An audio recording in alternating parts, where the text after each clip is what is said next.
हटिए, साइड में हटिए।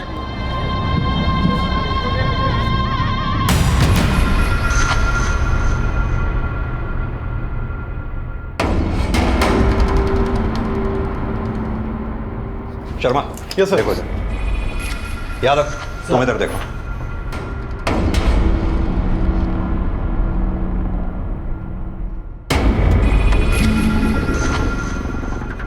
दीक्षित। सर।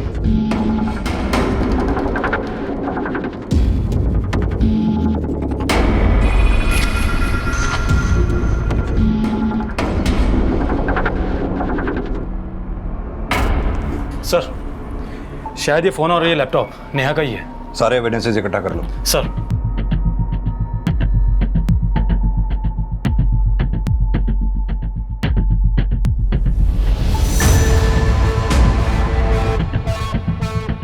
सर, वो एक्चुअली रात को एक छोटा सा गेट टुगेदर था। तो नेहा भी थी तुम लोगों के साथ इस पार्टी में? नहीं सर, वो हमारे साथ नहीं थी। वो तो पार्टी करना ही नहीं चाहती थी। वो तो कल रात से अपने कमरे में ही थी। नेहा कल रात से अपने कमरे में थी, तो फिर बालकनी से नीचे कैसे गिर गई? सर, हम सब लोग कल रात यहाँ हॉल में पार्टी कर रहे थे। हमें तो वॉचमैन ने आकर बताया कि नेहा बालकनी से। सर, मुझे तो लगता है कि शायद नेहा ने सुसाइड किया है। सुसाइड? सर, नेहा काफ़ी टाइम से डिप्रेशन में थी। कल मैंने उसे कहा पार्टी ज्वाइन करने के लिए, लेकिन उसने कुछ खास रिस्पॉन्ड नहीं किया। नेहा, तुझे पता है ना मैंने हाउस पार्टी रखी है। चल जल्दी से रेडी हो जा। सर, जब से नेहा का जॉब छूटा था तब से वो गुमसुम रहने लगी थी। ये नेहा जॉब कहाँ करती थी? Sir, Neha AP news channel में रिपोर्टर थी, लेकिन कुछ टाइम पहले उसका जॉब छूट गया। एपी न्यूज़ की एक्स रिपोर्टर नेहा बिष्ट की रहस्यमयी ढंग से मौत हो गई है और शायद माना जा रहा है नेहा ने अपने ऊपर लगे आरोप से हताश होकर आत्महत्या कर ली। ये न्यूज़ रिपोर्टर्स को आपने बुलाया? नहीं सर, विकी ने इन्फॉर्म किया था। ये भी एक जर्नलिस्ट है। सर, मैं और नेहा बैचमेट थे। हम दोनों ने मास मीडिया का कोर्स साथ में ही किया था। आप लोगों के साथ कल रात कोई और भी था यहाँ पार्टी में? जी सर, कल रात 3 बजे तक अभय यहीं था, फिर वो चला गया था। अभय कौन? सर, नेहा का बॉयफ्रेंड। मैंने उसे इन्फॉर्म कर दिया है, वो अभी आता ही होगा। नेहा की फैमिली या किसी रिश्तेदार को इन्फॉर्म किया आप लोगों ने? नहीं सर, एक्चुअली मुझे उनके बारे में कुछ ज़्यादा पता नहीं है। बस इतना जानती हूँ कि नेहा का नेटिव प्लेस रोहतक है। शायद अभय को उनके बारे में कुछ पता होगा। सर, अमृता कह रही है कि नेहा ने सुसाइड किया है, लेकिन नेहा के रूम से तो कोई सुसाइड नोट मिला ही नहीं। सर, इस फ्लैट के ओनर मिस्टर बग्गा से मेरी बात हुई।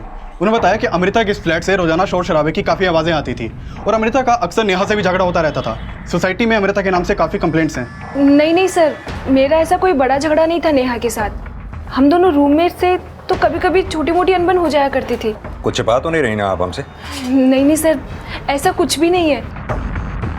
अमृता जी, आपका ये फ्लैट हमें फॉरेंसिक टीम को हैंड ओवर करना होगा। तब तक ये फ्लैट सील रहेगा। आप अपने रहने का इंतज़ाम कहीं कर लीजिए और जहाँ भी आप जाएं हमें बता के जाइएगा और अपना फ़ोन ऑन रखिएगा। जब तक ये साबित नहीं हो जाता कि नेहा ने सुसाइड किया है, आप और आपके दोस्त हमें बताए बिना ये शहर छोड़कर कहीं नहीं जाएंगे।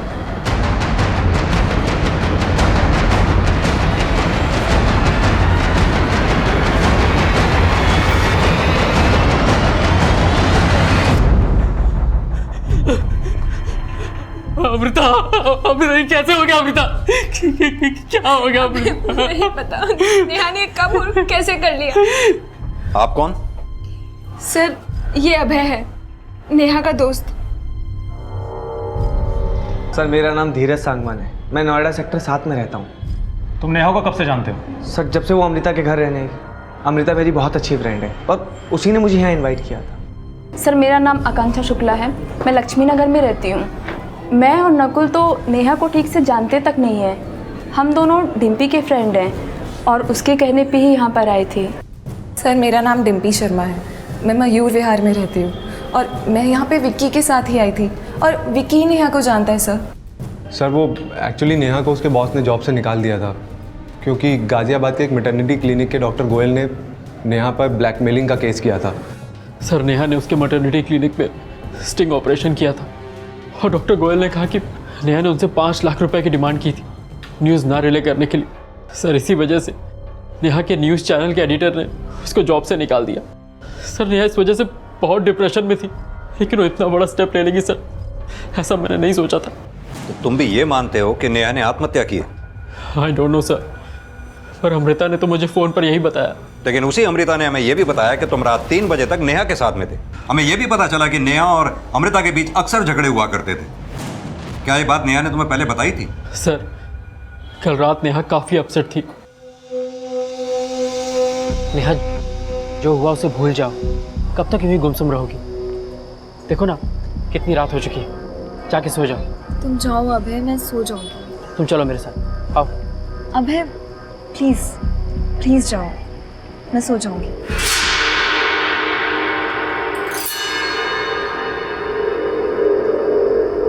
जब तुम यहां से गए तो नेहा बालकनी में ही थी?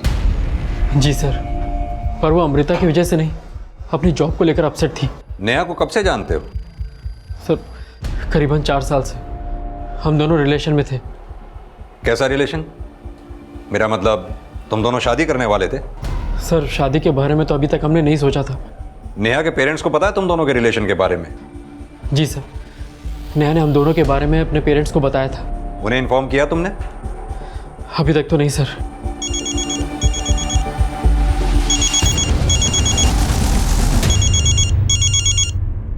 हेलो, आप नेहा के फादर बोल रहे हैं? हाँ बोल रहा हूँ। आप कौन? मैं सब इंस्पेक्टर वरुण दीक्षित बोल रहा हूँ।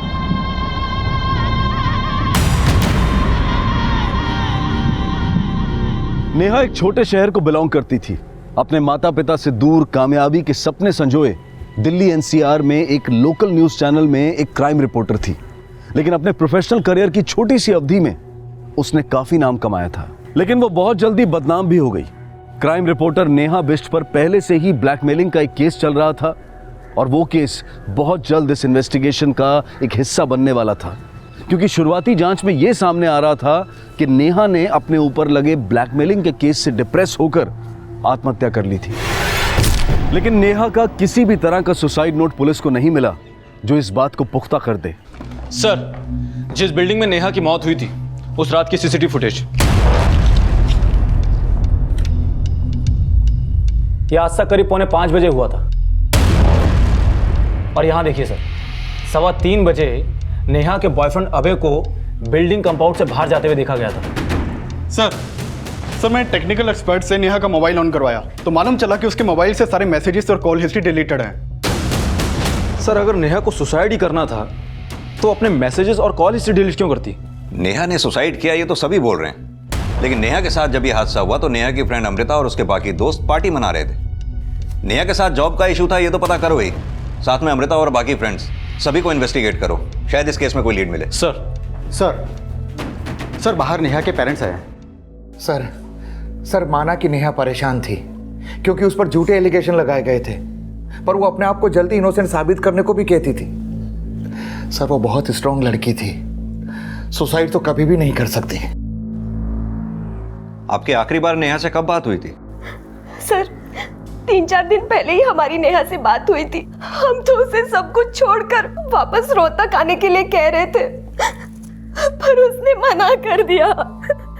पापा, अगर मैं बिना कुछ किए पलट गई तो दुनिया तो यही समझेगी ना कि मैं गलत थी। मैं जानता हूँ कि तू कभी कोई गलत काम कर ही नहीं सकती, पर बेटा ये सब हुआ कैसे? पापा, उस डॉक्टर ने मुझ पर गलत एलिगेशंस लगाए हैं, पर मैंने कभी नहीं सोचा था कि हमारे एडिटर भी मेरे साथ विश्वासघात करेंगे। नेहा को नर्सिंग होम के डॉक्टर आकाश गोयल और नेहा के बॉस राघव सिंह दोनों ने मिलकर कॉन्स्पिरेसी का शिकार बनाया है। सर, डॉक्टर से पैसा लिया राघव सिंह ने और फंसा मेरी बेटी को दिया। एपी न्यूज की एक्स रिपोर्टर नेहा बिष्ट की रहस्यमय ढंग से मौत हो गई है और शायद माना जा रहा है कि नेहा ने अपने ऊपर लगे आरोप से हताश होकर आत्महत्या कर ली है। सर, गाजियाबाद के गोयल मैटरनिटी क्लिनिक के डॉक्टर आकाश गोयल ने 4 मार्च को नेहा पे ब्लैकमेलिंग का केस फाइल किया था। उसने नेहा पे एलिगेशन लगाया था कि नेहा ने उसके क्लिनिक में फेक स्टिंग ऑपरेशन किया, जिसके बेस पे नेहा ने उससे 5 लाख रुपए मांगे। और सर, उसने धमकी भी दी थी कि अगर उसने नेहा को पैसे नहीं दिए तो नेहा उस फुटेज को रिले करवा देगी। और सर, ये भी पता चला है कि नेहा जिस न्यूज़ चैनल के लिए काम करती थी वो न्यूज़ चैनल वाले नेहा की मौत को सुसाइड बता के रिले कर रहे हैं। उनका कहना है कि नेहा खुद को कभी सही साबित नहीं कर पाई, इसलिए फ्रस्ट्रेशन में आके उसने सुसाइड कर लिया। ये न्यूज़ चैनल वाले किसी भी केस की कोई भी कहानी बनाकर दिखा देते हैं। ये नेहा बिष्ट के बॉस राघव सिंह से जाके मिलो, देखो क्या कहता है। सर,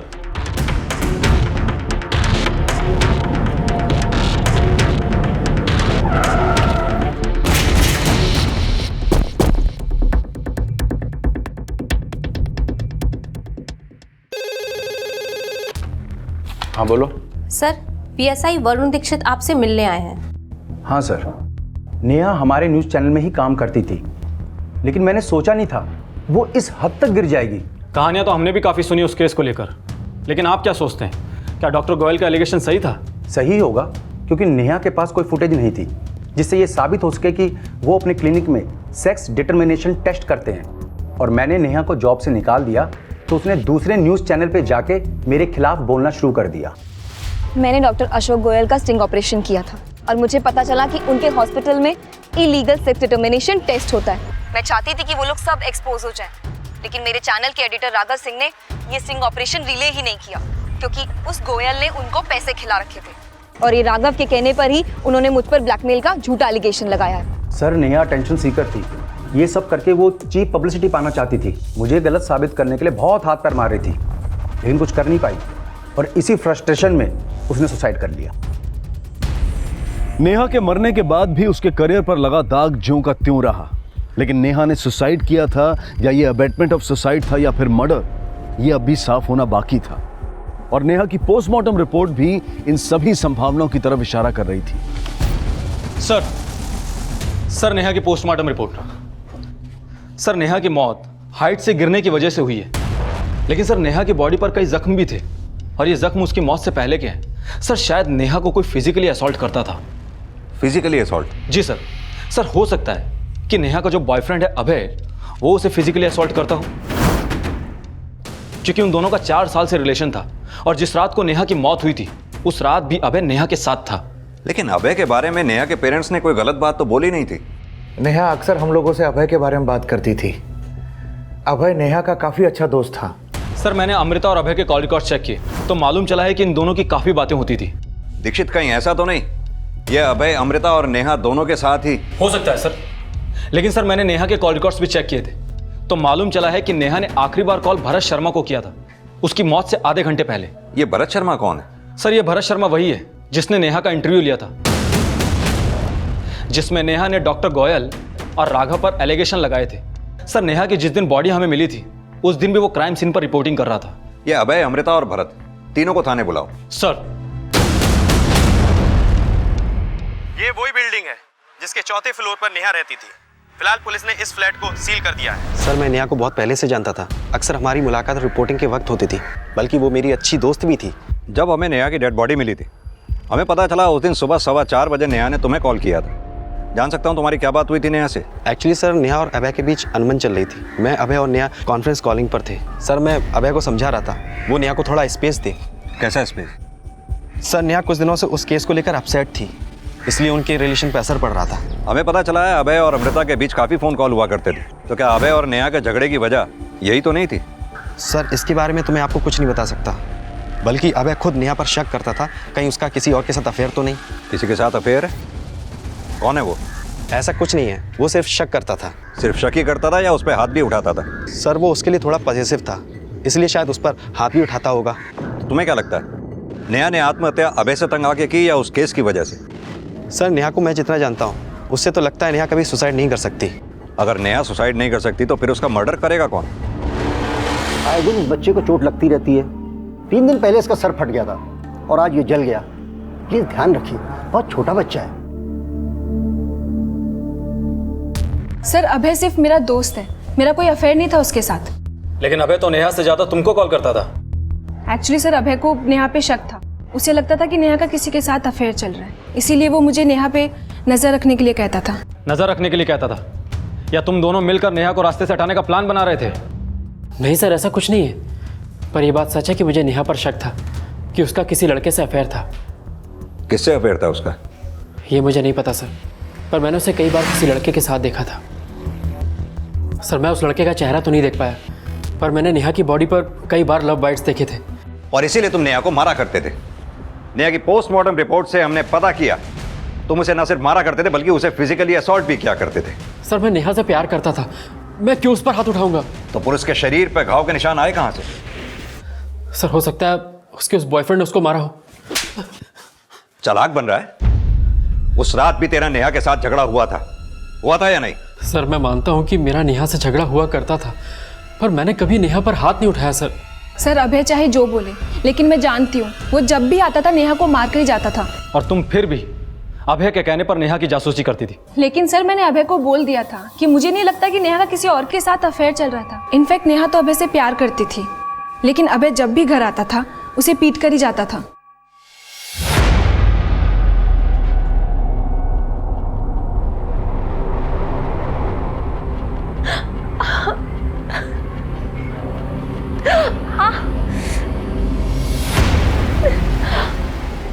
नेहा, क्या हुआ?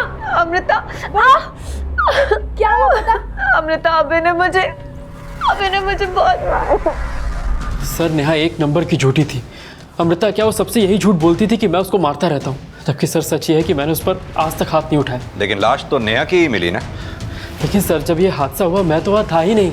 सर मैं आपको उस दिन अभय के बारे में बताना चाहती थी, और मुझे तो ये भी लग रहा था कि शायद नेहा ने अभय से तंग आकर सुसाइड कर ली। अगर नेहा ने सुसाइड किया है तो नेहा के फोन से मैसेजेस और कॉल हिस्ट्री किसने डिलीट की? सर नेहा अपने मैसेजेस और कॉल हिस्ट्री डिलीट कर दिया करती थी ताकि मुझे पता ना चल सके वो किससे बात करती थी। हमने नेहा के कॉल रिकॉर्ड स्टडी किए, पता चला कि नेहा भरत शर्मा और विकी के अलावा और किसी से बातें नहीं करती थी, और तू किसी तीसरे की ही बातें कर रहा है। सर भरत पर तो नहीं, पर विक्की पर मुझे शक था। सर नेहा को उस दिन जिस लड़के के साथ मैंने देखा वो विक्की था या कोई और मुझे नहीं पता, पर उस रात पार्टी में विक्की था। सर अभय सिर्फ शक करता था, लेकिन कभी प्रूव नहीं कर पाया कि मेरा नेहा के साथ कोई अफेयर है। नेहा को मैं बहुत अच्छे से जानता हूँ, उसका किसी के साथ भी कोई अफेयर नहीं था। अभय बेवजह उस पर शक करता था और उसको मारता भी था। सर उस रात भी अभय ने नेहा को मारा था? उस रात का तो मुझे कोई भी आइडिया नहीं। हम सब लोग बाहर पार्टी कर रहे थे और नेहा और अभय पूरा टाइम रूम में थे। नेहा जब बालकनी से गिरी तो अभय वहां से जा चुका था, पर तुम वहीं थे। सर मेरे साथ तो मेरे दोस्त भी थे वहाँ पे, लेकिन उस रात नेहा अमृता के कहने पे बाहर आई। हम सबके कहने पे उसने एक सेल्फी ली और सबको साफ साफ बोला कि कोई भी उसे डिस्टर्ब ना करे। तो हम में से कोई भी उसके पास गया ही नहीं सर। इसीलिए तुम्हें और तुम्हारे फ्रेंड्स को लगता है कि नेहा ने सुसाइड किया? सर नेहा अभय की वजह से भी डिप्रेस थी, अपनी जॉब छूटने की वजह से भी डिप्रेस थी। अब हो सकता है कि इन सब चीज़ों से परेशान होकर उसने सुसाइड किया हो। सर आप लोगों ने मुझे कब से यहाँ बिठा के रखा है? मैंने कहा तो मैंने नेहा पे हाथ नहीं उठाया। लेकिन सब तो यही बोल रहे हैं कि तू नेहा को मारा करता था। सर जो लोग आपसे ऐसा बोल रहे हैं एक बार उनसे जाके पूछिए, क्या किसी ने भी मुझे नेहा को मारते हुए देखा था? एक बात बता, अगर तुझे नेहा पे शक था तो तूने उसे छोड़ा क्यों नहीं? सर मैं नेहा से प्यार करता था, पर वो मेरे बारे में अपने दोस्तों से झूठ बोलती थी उनकी सिंपैथी पाने के लिए। सर वो सिर्फ मेरे इमोशंस के साथ खेल रही थी ताकि मैं उसकी फाइनेंशियल हेल्प करता रहूं। सर आप ही बताइए, अगर उसे मुझसे इतनी ही प्रॉब्लम होती तो वो 4 साल तक मेरे साथ रिलेशन कंटिन्यू क्यों करती? सर नेहा का जो कैरेक्टर अभय प्रोजेक्ट करने की कोशिश कर रहा है, उसे लगता तो नहीं है कि नेहा सुसाइड करेगी। लेकिन अभय सच बोल रहा है, इस बात की क्या गारंटी है? लेकिन सर ये बात तो साफ है कि नेहा पर ब्लैकमेलिंग का केस चल रहा था, और अगर हम ये मान लें कि अभय ने हमें जो बताया वो सच है, तो अभय के पास में नेहा को मारने का मोटिव है। अगर ये मर्डर है तो उस घटना से पहले अभय तो वहां से 1.5 घंटा पहले जा चुका था। सर ऐसा भी तो हो सकता है कि पार्टी में जितने लोग मौजूद थे अभय ने उनमें से किसी को पैसा देकर ये काम करवाया हो। लेकिन अमृता और विकी दोनों ने ही अभय के खिलाफ बोला था। सर अभय चाहे जो बोले, लेकिन मैं जानती हूँ वो जब भी आता था नेहा को मार कर ही जाता था। अभय बेवजह उस पर शक करता था और उसको मारता भी था। सर बाकी बचे धीरज, आकांक्षा, डिम्पी और नकुल। दीक्षित अगर ये मर्डर है तो इसका कनेक्शन उन सभी लोगों से है जो उस रात उस पार्टी में मौजूद थे। सभी को अच्छी तरह से इन्वेस्टिगेट करो। Okay sir. ये समझने के लिए पुलिस अब नेहा का चरित्र समझने की कोशिश कर रही थी। पार्टी में मौजूद सभी लोगों को फिर से खंगाला जा रहा था।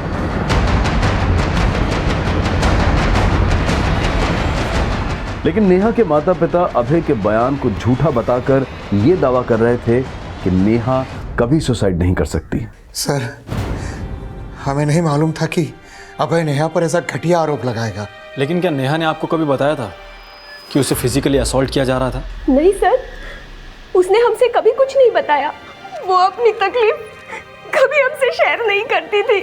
यह भी तो हो सकता है कि नेहा को अभय असॉल्ट ना करता हो, कोई और करता हो। आपको क्या लगता है, क्या नेहा की लाइफ में अभय के अलावा कोई और भी था? सर क्या बात कर रहे हैं आप? नेहा अभय से बहुत प्यार करती थी, पर हमें क्या मालूम था कि राघव सिंह और डॉक्टर गोयल के अलावा अभय ने भी नेहा की नाक में दम कर रखा था।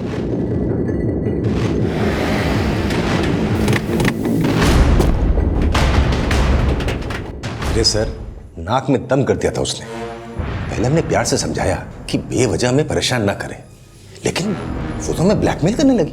लेकिन नेहा ने ऐसे ही तो आरोप नहीं लगाया होगा आपके ऊपर, उसे कुछ तो मिला होगा ना आपके खिलाफ। वो हमें डरा के 5 लाख ऐंठना चाहती थी, लेकिन हम डरे नहीं और हमने नेहा और उसके दोस्त के खिलाफ केस फाइल कर दिया। लेकिन वो दोस्त था कौन जिसने नेहा के साथ मिलकर आपके क्लिनिक का स्टिंग ऑपरेशन किया था? कोई स्टिंग ऑपरेशन नहीं किया, लेकिन हाँ, नेहा के बिहाफ पे उसका दोस्त भी हमें ब्लैकमेलिंग कॉल्स करता था।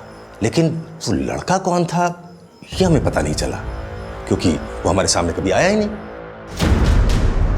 सर, गाजियाबाद पुलिस ने बताया था कि नेहा ने एक लड़के के साथ मिलकर डॉक्टर गोयल को ब्लैकमेल किया था। वो लड़का कौन था अब तक तो उसका कुछ पता नहीं चल पाया, और नेहा इन सबको डॉक्टर गोयल की मनगढ़ंत कहानी बताती थी। दीक्षित, मान लो कि अगर वो लड़का है तो हो सकता है ये लड़का वही हो जिसे अभय ने नेहा के साथ देखा था।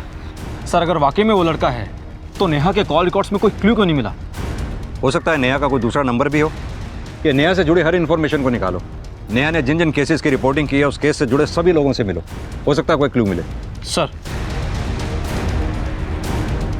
इस केस में अब उस एंगल को भी इन्वेस्टिगेट किया जा रहा था जिसमें ऐसा अनुमान लगाया जा रहा था कि शायद नेहा का अभय के अलावा किसी और से भी अफेयर था।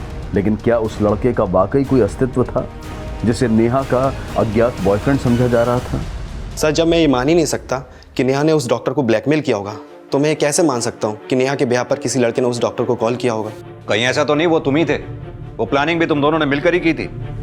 नहीं सर, तब नेहा राघव सिंह के न्यूज़ चैनल के लिए काम करती थी और ऐसे बड़े काम सीक्रेट होते हैं। सर, मुझे नेहा ने कभी स्टिंग के बारे में नहीं बताया था। सर, नेहा बहुत ही अच्छी लड़की थी। वो पैसों के लिए नहीं बल्कि सच्चाई के लिए काम करती थी, और उसने मेरे हक की लड़ाई भी लड़ी। और यही नहीं, उसने मुझे मेरे ससुराल वालों से मेरा हक भी दिलवाया। सर, मुझे मेरे पति की वजह से एड्स हुआ और उसने मुझ पर ही झूठा आरोप लगाकर मुझे घर से बाहर निकाल दिया। लेकिन इन सब में नेहा ही आगे आई मुझे इंसाफ दिलवाने के लिए। मुझे पूरा विश्वास है नेहा सच्चाई के लिए लड़ रही थी। नेहा राघव सिंह के षड्यंत्र का शिकार हुई थी। सर, नेहा कभी हार नहीं मान सकती थी और वो बिना लड़े अपनी जिंदगी से कभी अलविदा नहीं कह सकती है। 25 वर्षीय नेहा बिष्ट ने आत्महत्या की या उसे किसी ने उकसाया, ये अब तक साफ नहीं हो पाया है, पर यह भी माना जा रहा है कि यह एक मर्डर हो सकता है। पुलिस इस केस में अब भी नेहा के बॉयफ्रेंड अभय त्यागी को सस्पेक्ट मान रही। अभय के अलावा नेहा के वो दोस्त भी सस्पेक्ट लिस्ट में है जो नेहा की संदिग्ध मौत के वक्त उसके साथ मौजूद थे।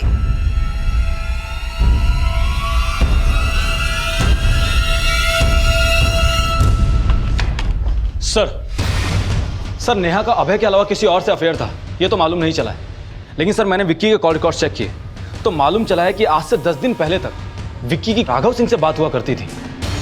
दीक्षित, कहीं ऐसा तो नहीं कि राघव ने ही विक्की को नेहा को मरवाने के लिए हायर किया हो, क्योंकि राघव सिंह को यह डर था कि कहीं नेहा उसे एक्सपोज ना कर दे। सर, मैं मानता हूं मैं राघव को फोन करता था, लेकिन मैंने राघव के कहने पे नेहा को नहीं मारा सर। तो फिर राघव को फोन क्यों करता था? सर, मैं राघव को ही नहीं बल्कि उसके चैनल में बाकी रिपोर्टर से भी बात करता था फोन पे सर, क्योंकि मैं राघव के चैनल में जॉब करना चाहता था। क्यों? तुझे राघव नेहा से भी ज्यादा सच्चा लगता था? सर, ऐसा कुछ भी नहीं है, बल्कि मेरा राघव के चैनल में जॉब करने का आइडिया नेहा का ही था। वो चाहती थी कि मैं वहाँ जॉब करके राघव और उन डॉक्टर के खिलाफ एविडेंस कलेक्ट करूँ। ऐसा भी तो हो सकता है तो राघव को नेहा की अपडेट देता हो और राघव के कहने पे ही तूने नेहा को। ऐसा कुछ भी नहीं है sir, please trust me sir. Abhay और अमृता के बाद अब विकी और राघव सिंह भी नेहा की संदिग्ध हत्या में प्राइम सस्पेक्ट थे, पर फिलहाल किसी के भी खिलाफ कोई ठोस सबूत नहीं मिल पाया था। और उनके साथ साथ पार्टी में मौजूद डिम्पी, धीरज, नकुल और आकांक्षा भी पुलिस की रडार पर थे। और इसी बीच इस केस में एक नया चेहरा सामने आया जिसने इस केस की दिशा ही बदल दी। Excuse me sir. जी बताइए। सर, मुझे सीनियर इंस्पेक्टर से मिलना है। कहिए, क्या बात करना चाहती हैं आप? सर, नेहा 2014 में हमारे मोहल्ले में किराए पे रहा करती थी। जब उसकी मौत की खबर मैंने टीवी पे देखी तो मुझे बहुत धक्का लगा। सर, मैं नेहा के बॉयफ्रेंड अभय के बारे में आपको कुछ बताना चाहती हूँ। बोलिए। सर, नेहा अपने बॉयफ्रेंड अभय से काफ़ी तंग आ चुकी थी और 2014 में जब वो मेरे यहाँ रहती थी तो वो प्रेग्नेंट भी हुई थी। नेहा, नेहा, मैंने पनीर की सब्जी बनाई थी, तेरे लिए लेकर आई हूँ। क्या हुआ बेटा? कुछ नहीं मासी, बस ऐसे ही। सर नेहा मेरा बहुत आदर करती थी, अपना दुख दर्द सब मुझसे बांटती थी। तभी उसने मुझसे कहा था कि अभय उससे शादी करने के बजाय उसका फिर से अबॉर्शन करवाना चाहता है। फिर से मतलब? सर अभय पहले भी उसका अबॉर्शन करवा चुका था और इसी वजह से नेहा इधर उधर कई घर बदल चुकी थी। और 2014 में जब वो प्रेग्नेंट हुई थी तो इस बार वो बच्चा गिराना नहीं चाहती थी। बेटा तू घबरा मत, तू ये बात अपने पेरेंट्स को क्यों नहीं बताती? नहीं मासी, लोग बहुत परेशान हो जाएंगे। लेकिन अभय तुझसे शादी ही नहीं करना चाहता तो तू इस बच्चे को कैसे रखेगी? नहीं मासी, अभय मुझसे शादी करे या ना करे, मैं इस बच्चे को जन्म जरूर दूंगी। और फिर सर कुछ दिनों के बाद नेहा बिना अभय को बताए चंडीगढ़ शिफ्ट हो गई। उसके जाने के बाद अभय यहाँ आता था उसके बारे में पूछने के लिए, पर नेहा ने मुझे कुछ भी बताने के लिए मना किया था। नेहा चंडीगढ़ में किसके पास गई थी? सर ये तो उसने कभी नहीं बताया, लेकिन हाँ उसका फ़ोन आया करता था। वहाँ चंडीगढ़ में उसने एक बेटी को जन्म दिया था। बेटी को जन्म दिया था? जी सर। फिर अचानक ही उसने कांटेक्ट करना बंद कर दिया और अब अचानक उसकी मौत के बारे में पता चला। और ये भी पता चला कि वो अभय से अभी भी टच में थी, तो मुझे बहुत हैरानी हुई। कैसी हैरानी? सर नेहा ने ही मुझसे कहा था कि वो अभय से कोई रिलेशन नहीं रखना चाहती, और ऐसा कभी सुनने में भी नहीं आया कि उसकी और नेहा की शादी हुई हो। नेहा ने अभय से शादी तो नहीं की? हाँ, अगर नेहा ने अभय के बच्चे को जन्म दिया था तो फिर वो बच्चा है कहाँ? श्रुति!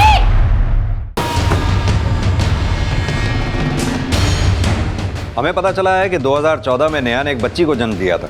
क्या नेहा ने आप लोगों को बताया था इस बारे में? नेहा किसी बच्चे को जन्म कैसे दे सकती है? सर ये सरासर झूठ है। देखिए, नेहा जहाँ चंडीगढ़ में रह रही थी वहाँ की एक लेडी के मुताबिक नेहा ने दिसंबर 2014 में एक बच्ची को जन्म दिया था। उस दौरान या उससे पहले क्या आप लोग मिले थे नेहा से? नहीं सर, जून 2014 में तो चंडीगढ़ एफएम में जॉब करती थी नेहा।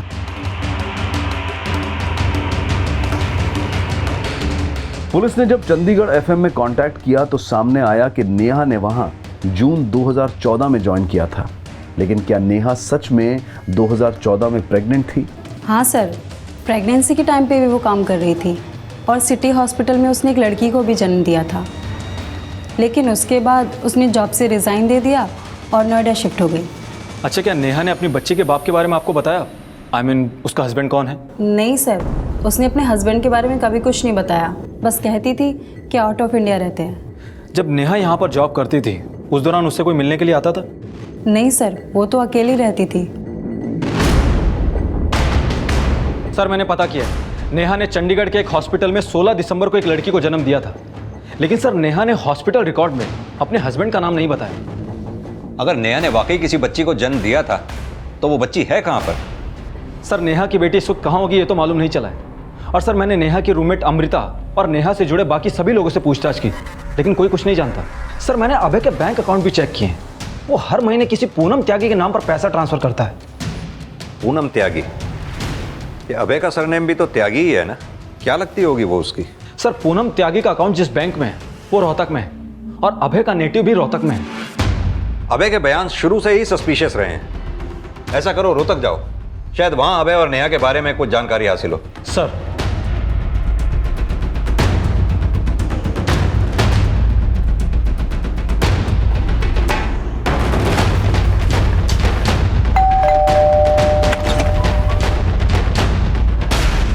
जी अभय त्यागी का घर यही है?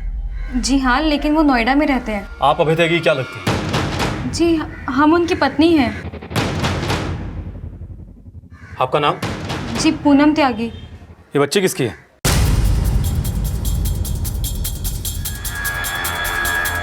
हमारी और अभय जी की शादी 5 साल पहले हुई थी।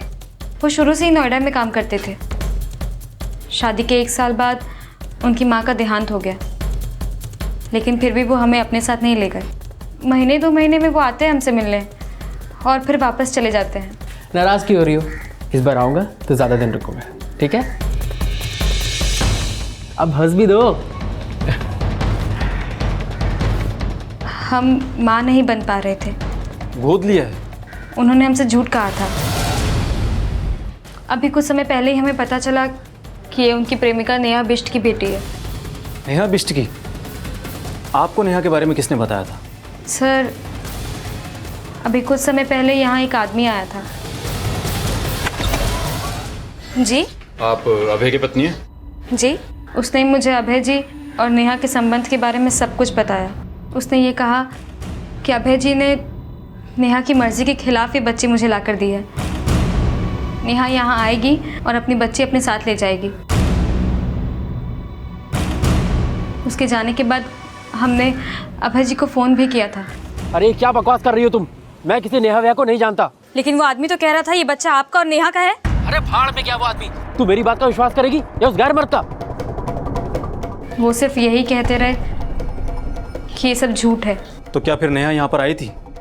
नहीं सर, लेकिन थोड़े टाइम पहले हमें पता चला कि नेहा ने सुसाइड कर लिया नोएडा में। अच्छा, जिस आदमी ने नेहा की बच्ची के बारे में आकर आपको बताया था, वो आदमी कौन था? सर, उसने हमें अपने बारे में कुछ नहीं बताया।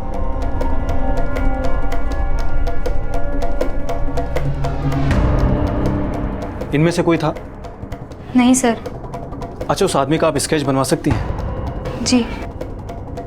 एक तरफ पुलिस पूनम त्यागी की मदद से उस आदमी का स्केच बनवा रही थी और वहीं फरीदाबाद से अभय त्यागी को अरेस्ट कर लिया गया और स्केच बनाते ही उस आदमी की पहचान भी पता चल गई जिसे पहले नेहा का बॉयफ्रेंड समझा जा रहा था। ये तो प्राइवेट डिटेक्टिव भानु प्रताप जैसा दिखता है। सर, नेहा ने बताया था कि अभय ने ज़बरदस्ती उसके बच्चे को कहीं छुपा दिया। मैं उसके कहने पर यह पता लगा रहा था कि आखिर अभय ने नेहा के बच्चे को गायब कहाँ किया।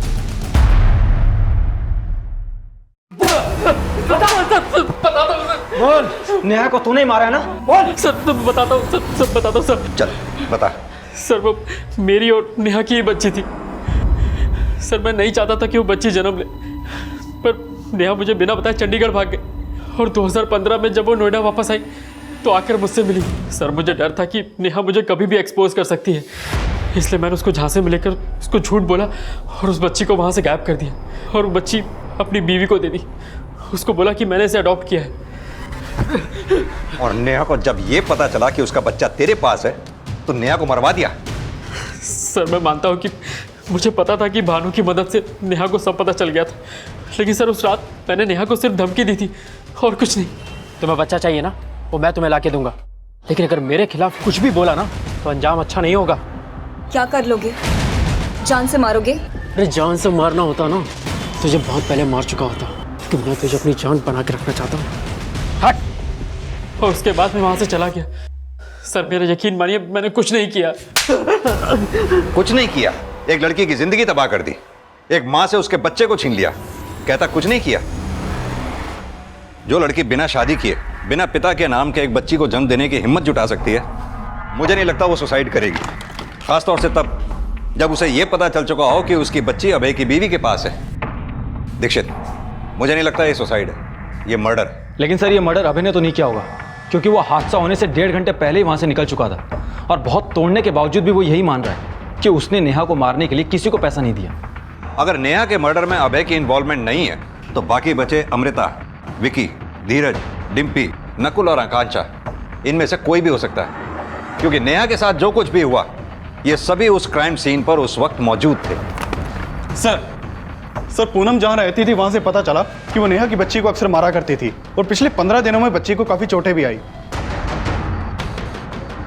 सर, हमें जब पता चला कि वो बच्ची अभय जी और उनकी प्रेमिका की है तो हमें उससे नफरत सी होने लगी। हम मानते हैं सर कि गुस्से में हमने उस पर हाथ उठाया, लेकिन सर। लेकिन क्या बच्ची से ही नफरत हुई या नेहा से भी? हमें सबसे ज़्यादा नफरत अभय जी से है। हमारा बस चलता तो हम उसको मार देते हैं। कहीं नेहा को भी मरवाने में तुम्हारा हाथ तो नहीं है? नहीं सर, हम उसे क्यों मरवाएंगे? दीक्षित, मुझे नहीं लगता इस पूनम का नेहा के मर्डर से कोई कनेक्शन होगा। फिर भी पूनम की सारी एक्टिविटीज पता करो। सर,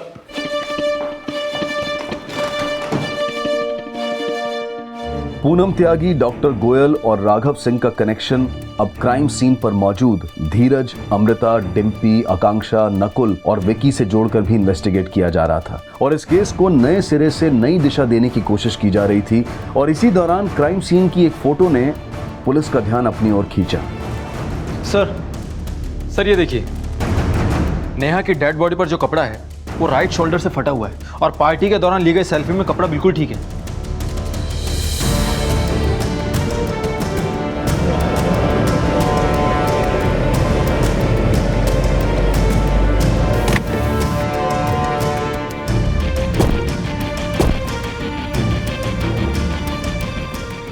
सर ये रेलिंग तो बिल्कुल प्लेन है, इस पर ऐसी कोई भी नुकीली चीज नहीं है जिससे सुसाइड करते वक्त नेहा के कपड़े फट जाए। लेकिन सर अभय का कहना था कि उस रात को अभय और नेहा के बीच में सिर्फ बहस हुई थी, हाथापाई नहीं। सर उस रात मैंने नेहा को सिर्फ धमकी दी थी और कुछ नहीं। लेकिन दीक्षित इतना तो तय है कि नेहा की किसी ना किसी के साथ जरूर झड़प हुई थी। सर पूछताछ के दौरान पता चला था कि अमृता और नेहा के बीच में झगड़ा होता था और अमृता अभय के कहने पर नेहा की जासूसी कर रही थी। हो सकता है कि उस रात को भी अमृता और नेहा के बीच में झगड़ा हुआ हो, या फिर अभय के कहने पर अमृता ने नेहा को मारने की कोशिश की हो और वो उसमें कामयाब भी हो गई हो। सर मैं मानती हूँ कि मेरा और नेहा का झगड़ा होता था, लेकिन सर मैं उसे क्यों मारूंगी? अभय तुम्हें नेहा के जासूसी करने के लिए पैसे दिया करता था, तो ये भी तो हो सकता है कि ये बात नेहा को पता चली हो और अभय के जाने के बाद तुमने नेहा को। नहीं सर, मैं मानती हूँ कि नेहा को पता चल गया था कि अभय मुझे पैसे देता था, लेकिन सर मैंने नेहा के साथ कुछ नहीं किया और मैं पूरे टाइम पार्टी में थी। अगर तुम पार्टी में थी तो कोई तो होगा जो अभय के जाने के बाद नेहा के कमरे में गया होगा। सर सबके कहने पर अभय के जाने के बाद मैं उसके कमरे में गई जरूर थी, लेकिन वो बाहर आई और एक बार सेल्फी खिंचा के वो वापस अपने कमरे में चली गई। सर नेहा के कमरे में जाने के बाद मैं अपने मोबाइल पर पार्टी का वीडियो रिकॉर्ड कर रही थी। आप चाहे तो वीडियो की टाइमिंग चेक कर सकते हैं।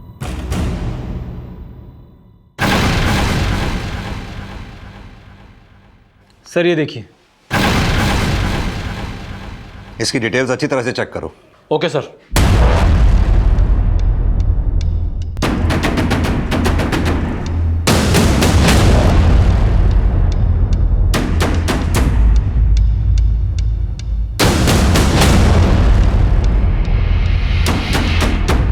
सर आप खाम का मेरे ऊपर चेक कर रहे हैं। नेहा की बॉडी 4:45 बजे बालकनी से नीचे गिरी और हमें पता चला है कि तो 4:30 बजे से 4:45 बजे तक नेहा की पार्टी में नहीं था।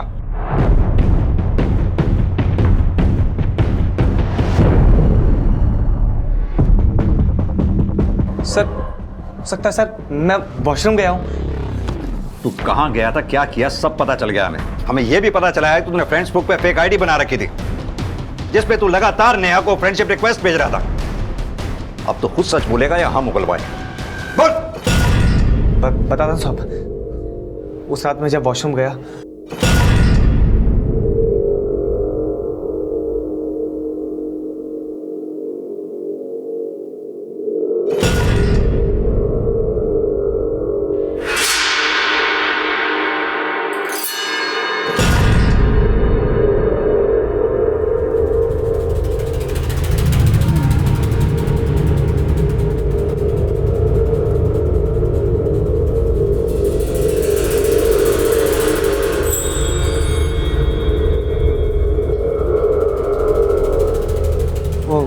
नेहा, वो तुम अभय को भूल क्यों नहीं जाती? धीरज मुझे अकेला छोड़ दो प्लीज, जाओ यहाँ से। मैं तुम्हें छोड़कर कैसे जा सकता हूँ नेहा? मैं फिक्र करता हूँ तुम्हारी। धीरज तुम होश में नहीं हो, जाओ यहाँ से। नेहा मेरी बात सुन, मैं होश में हूँ Neha. I love you Neha. जो तुम मुझे बोल रहे हो ना, जाकर अपनी गर्लफ्रेंड अमृता को बोलो, वही तुम्हें जवाब देगी। क्या हुआ, डर लग रहा है? तुम तो बोलोगे नहीं, मैं जाकर सबको सच बताती हूँ। नेहा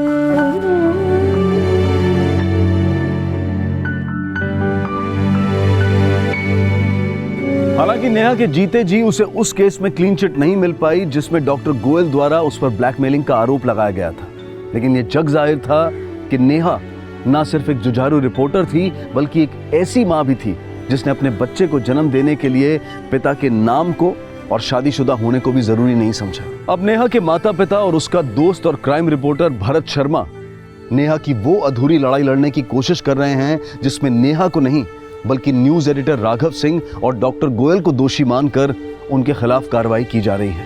हालांकि वो केस अब भी कोर्ट के अधीन है, लेकिन हम उम्मीद करते हैं कि जीत सच की होगी। देखते हैं हमारे आज के एपिसोड की दूसरी कहानी।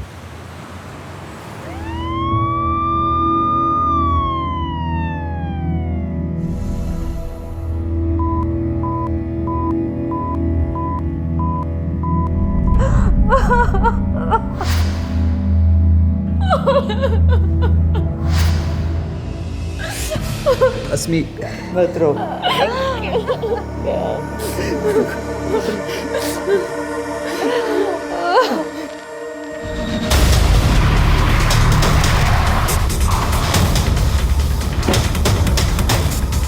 मिस्टर शशांक, बच्चे को सबसे पहले किसने देखा? सर मैं फैक्ट्री में था और पता नहीं ये सब कैसे।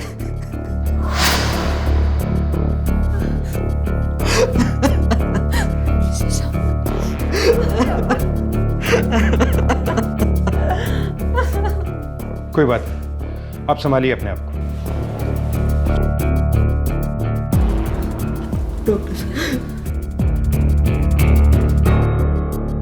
बच्चे की हालत बहुत नाजुक है, उसका निजी अंग लिंक काटा गया है।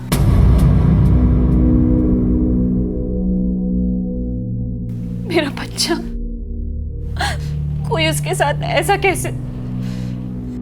डॉक्टर साहब वो ठीक तो हो जाएगा ना? देखिए मैं कोई झूठा दिलासा तो नहीं देना चाहता क्योंकि खून काफ़ी बह गया है और वो बहुत नन्ही सी जान है। अगले 24 घंटे काफ़ी क्रूशियल है, हम पूरी कोशिश करेंगे।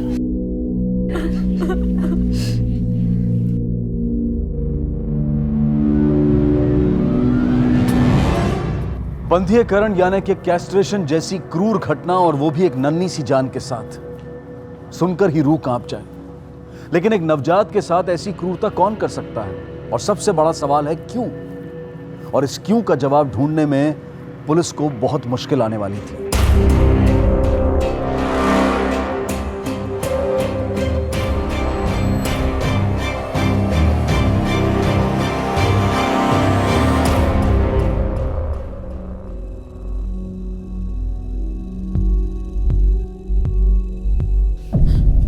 मुझे मेरे बच्चे से मिलना है। अभी उसकी कंडीशन बहुत क्रिटिकल है, आप धीरज रखिए।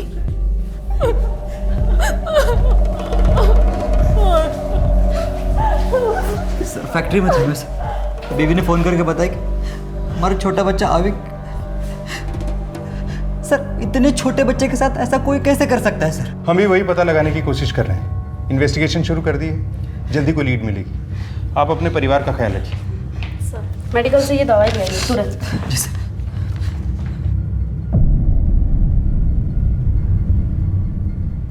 बचना नहीं चाहिए वो। इंस्पेक्टर साहब, जिसने भी ये घिनौनी हरकत की है वो बचना नहीं चाहिए। लेकिन उसके लिए आपको हमारी मदद करनी होगी अस्मी जी। मैं आपकी मदद कैसे कर सकती हूँ सर? उस दिन क्या हुआ था? आप दोनों, मतलब आप और आपकी सास के घर में होते हुए भी कोई अनजान शख्स घर के अंदर कैसे आया? बहुत रातों से सो नहीं पाई थी सर, अभी का ध्यान रखते रखते, इसलिए छुट्टी लेकर घर पर ही थी। और जब अभी सो गया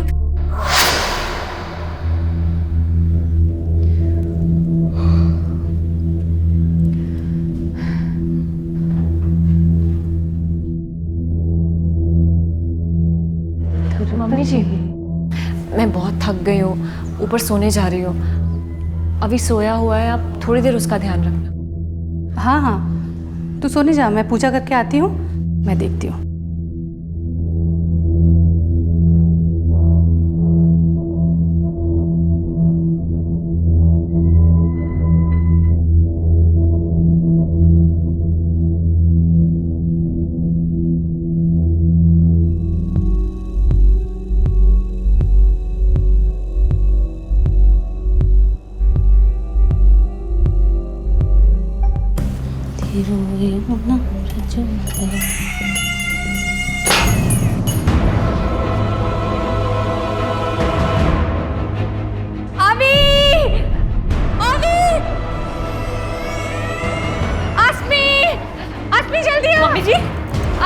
मम्मी जी जल्दी आ बेटा, यावी को क्या हो गया?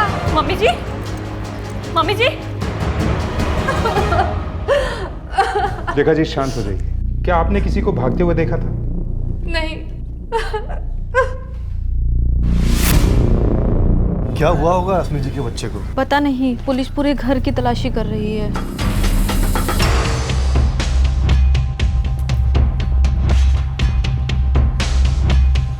रश्मि, इसे फॉरेंसिक के लिए भेजो।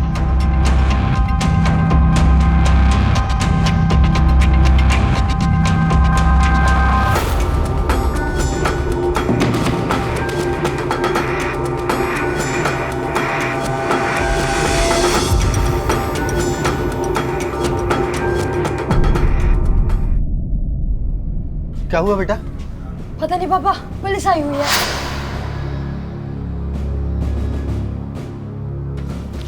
हाँ, अरे आप मुझे नहीं रोक सकते, हैं मेरे भाई का घर है। एक मिनट, क्या प्रॉब्लम है आपको? ये मेरे भाई का घर है। देखिए, आपके भाई और उसकी पूरी फैमिली अभी सिटी हॉस्पिटल में। आप लोग चाहें तो वहां जाके मिल सकते हैं। अंदर मत आइए, आने मत देना किसी को।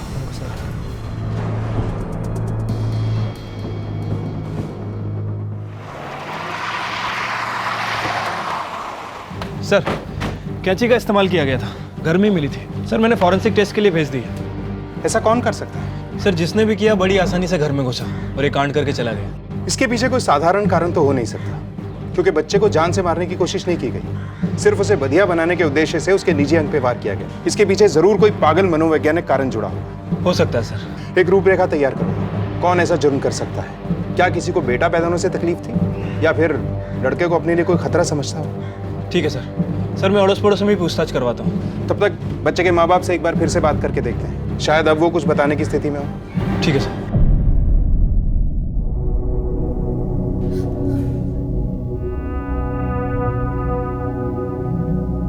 आसमी, तुम घर जाके फ्रेश हुआ। हम सब है ना यहाँ पर। पता नहीं हमारे बच्चे के साथ कोई ऐसा कैसे कर सकता है। और वो किन्नर भी तो हो सकते हैं जो हमारे अभी के जन्म के बाद आए थे।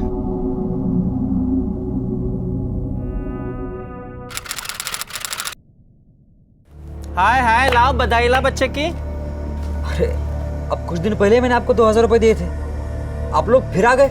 हाय हाय, हमें कब दिया? वो दूसरी थी। ला 2-3 हजार रुपए बच्चे के ऊपर से उतार के दे दे। ला, दे ना दे। क्या है तुम लोगों का? एक बार में समझ में नहीं आती, जब देखो मुंह उठा के चले आते हैं, पैसे का पेड़ में उगते हैं। निकलो यहाँ से। शशांक, तुम इन लोगों को नहीं जानते, ये लोगों को डरा डरा के उनसे पैसे हड़पते हैं। मैंने कहा निकलो यहाँ से। हाय, क्या हड़पते हैं रे? खुशी से 2-3 हजार रुपया बच्चे से उतार के मांग रहे। चल चुपचाप दे दे 2-3 हजार रुपया। चल ला। धमकी? धमकी किसको दे रहा हो? निकलो यहाँ से। गलत लोगों से पंगा ले रहा है तू, पछताएगा, एक दिन पछताएगा। श्राप लगेगा तुझे, तेरे बच्चे को, देखना। श्राप लगेगा? क्या श्राप लगेगा? भैया चुप हो जाओ तुम प्लीज। ये लीजिए, ये पैसे लीजिए। चल चल, नहीं चाहिए तेरे पैसे मुझे। चल, भिखारी समझ के रखा है क्या? पछताएगा, एक दिन पछताएंगे तुम लोग, देखना। सर, वो उस दिन बहुत बददुआ देकर गई थी, वो कुछ भी कर सकती थी। उसके बारे में तो पता चल ही जाएगा, लेकिन वो घर के अंदर कैसे घुसी, जो अंदर से बंद था, और कोई रास्ता भी नहीं है घर में आने का। ये घर की चाबी किसी और के पास भी होती है क्या? हाँ, एक चाबी मेरे घर पर है, लेकिन सिर्फ उस दिन मेरे बच्चे घर पर थे। मैं और हर्षनी तो ऑफिस गए हुए थे। आपके बच्चों की उम्र क्या है? मेरा बेटा मानव 13 साल का है और पिंकी 6 साल की। अब आप ये मत सोचने लगे कि ये काम मेरे बच्चों ने किया होगा। आप कुछ जल्दी ही अग्रेसिव नहीं हो जाते? बच्चों से पूछताछ तो करनी होगी।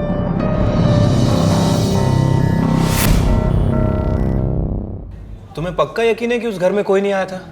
ऐसा भी हो सकता है कि कोई इस घर से चाबी लेकर गया हो। नहीं, मैंने किसी को नहीं देखा था और यहाँ पे भी कोई नहीं आया था। हो सकता है तुम्हारा ध्यान ना गया हो, तुमने ध्यान ना दिया हो। बच्चा थोड़ी ना हूँ मैं। जब मम्मी पापा ऑफिस जाते हैं तो पिंके का ख्याल मैं ही रखता हूँ। 1 मिनट के लिए भी नजर नहीं हटती है मेरी। पिछले कुछ दिनों में तुमने किसी संदिग्ध आदमी को देखा? नहीं अंकल। नहीं सर, ऐसा तो कुछ भी नहीं देखा था। Thank you.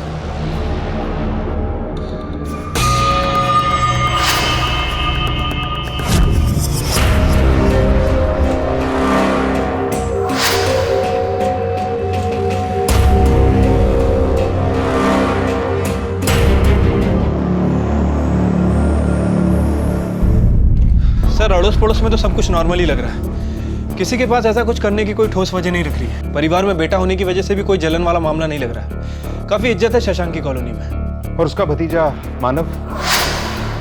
सर, मानव के बारे में कुछ खास बात पता चली नहीं है। थोड़ा एटीट्यूड वाला है, काफी गुस्से में रहता है, अपने बाप पे गया है सर। वो बच्चा मानव हर वक्त एक चाकू अपने पास रखता है। लेकिन किसी ने तो अपनी भड़ास निकाली है इस नन्ही सी जान पर। हो सकता है सर। वैसे सर, इस कहानी में किन्नर भी है। शशांक और आजिक्या ने उस किन्नर की काफी बेइज्जती की थी, वो भी पूरी कॉलोनी के सामने। सर, हो सकता है कि इसी किन्नर ने अपनी बेइज्जती का बदला लेने के लिए सब किया। इस वक्त शक हमें सभी पे करना है। पता करो ये कहाँ मिलेगी। सर मैंने खबरियों को अलर्ट कर दिया, जल्दी उसके बारे में पता चल जाएगा। और मानव के बारे में भी पता करो, हो सकता है उसने किया, क्या उसके पास कोई वजह थी? उसके स्कूल में पता करो, दोस्तों से पता करो, और अजिंक्या की बेटी पिंकी, उससे भी बातचीत करो। उस वक्त वो थी मानव के साथ, शायद वो कुछ बोल दे। ठीक है सर।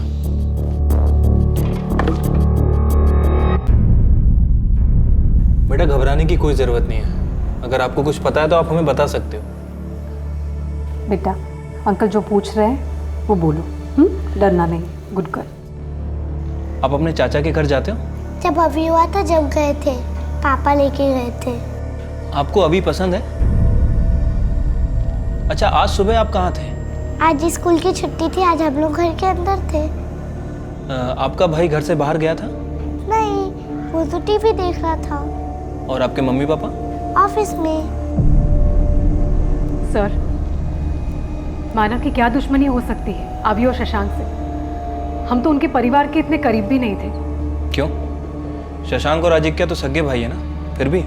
हाँ, पर वो दोनों अपनी अपनी लाइफ में बिजी है और मैं भी जॉब करती हूँ, और आजकल कहाँ वक्त मिलता है किसी से मिलने जुलने का।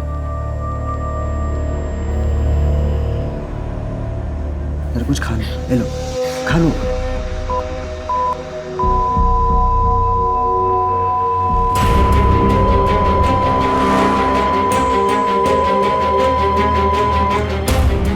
अरे रमेश जल्दी से डॉक्टर को बुलाओ।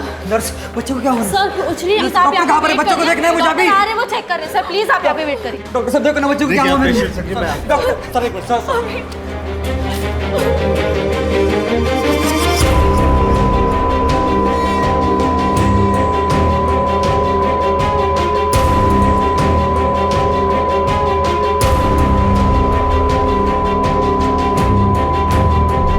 दे राजा, कुछ दे दे। छुट्टा नहीं है मेरे पास, अब जा। अरे राजा भला होगा तेरा, चिकने दे दे, दुआ देंगी मैं तुझे। नहीं तो आगे चल के तेरा एक्सीडेंट हो गया तो। ठीक है ला दे। हाय हाय भगवान अच्छा रखे।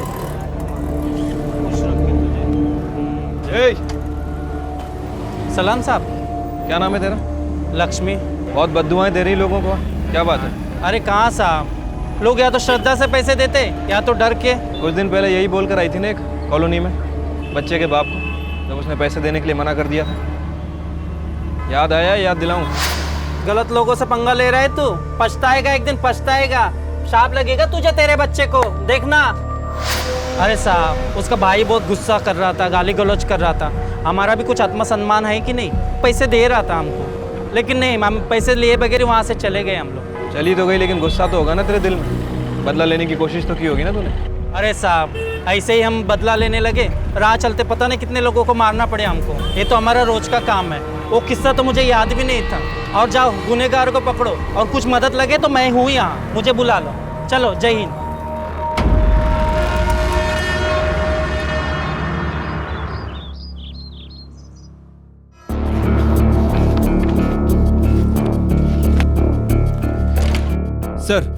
सर उस समय मानव घर में ही था, किसी ने उसे घर से बाहर निकलते हुए नहीं देखा। सर सैटरडे उसकी स्कूल की छुट्टी भी थी, और सर वो मानव दूसरे बच्चों को डराने के लिए चाकू रखा है, पर इस केस के साथ उसका कोई लेना देना नहीं है। हमने पूरी छानबीन की है। उस दिन वो अपनी बहन पिंकी के साथ ही था। और लक्ष्मी? सर लक्ष्मी उस दिन के बाद कॉलोनी में नहीं दिखी, और ना ही उसका कोई साथी। इनफैक्ट वो उस दिन रामनगर में थी। रामनगर में किसी के घर पे कोई बच्चा हुआ था। सर उस दिन के बाद शशांक की कॉलोनी में किसी भी संदिग्ध व्यक्ति को नहीं देखा गया। क्या हो सर? शशांक की फैमिली हिस्ट्री में एक बड़ी अजीब चीज पता चली है। ये देखो,